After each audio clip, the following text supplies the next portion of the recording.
పువ్వాడ అజయ్ కుమార్ మంత్రి గారు ఆయన నారాయణ బీజేపీలో చేరినాడని చెప్పేసి అంటా ఉన్నాడు. నేను బీజేపీలో చేరినానా, నువ్వు పార్టీలు మారినా తెలుసుకోండి.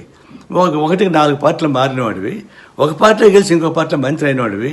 మీరే అంత గురించి మాట్లాడేది. రాజకీయ అనైతిక చరిత్ర మీకుంటే రాజకీయ స్వచ్ఛంద చరిత్ర నాకుంది. కాబట్టి నా జోలికి మీరు రాబాకండి. ఇది మేము మగ్దుమ్ మోహన్ బంట్రోతా అంటున్నారు. మగ్దుమ్ మోహన్ దయాదాక్షణ్యాల వల్లనే మీరు ఆ స్థాయికి వచ్చారని చెప్పేసి అనేది మీరు మర్చిపోతున్నారు. నేను స్పష్టంగా చెప్పేది ఏంటంటే, నేనే స్వయంగా చూశాను వీడియోలో. మంత్రి కారు పైన బ్యాలెట్ పైన ఒకడు ఉన్నాడు, మీరు స్పీడ్గా కారు తోలుతా ఉన్నారు. అంటే ఆ పిల్లడు కానీ పొరపాటున ముందు పడి ఉంటే చక్రం పడి ఉండేవాడు. వాడు చచ్చి ఉంటే ఏం చేసి జరిగిండేది? అది పక్కన పెట్టడానికి సరిపోయింది. అంటే మీరు బాధ్యత మంత్రి కారులో ఉండాలని మీరు ఒప్పుకున్నాక కారు ఆపి ఆ పిల్లడిని దింపి ఎందుకంటే చేస్తారని అడుగుండొచ్చు.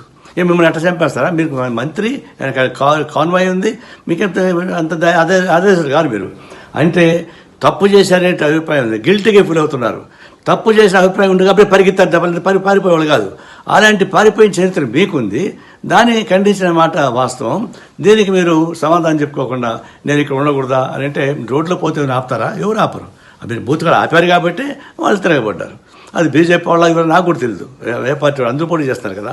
ఇది వాస్తవాన్ని నేను చెప్పిన దానికి నాపై బురజాలను ప్రయత్నిస్తే మీరు సూర్యుడి మీద ఇంగ్లీష్ అంటే అవుతుంది తప్ప ఇంకోటి కానీ కాదు.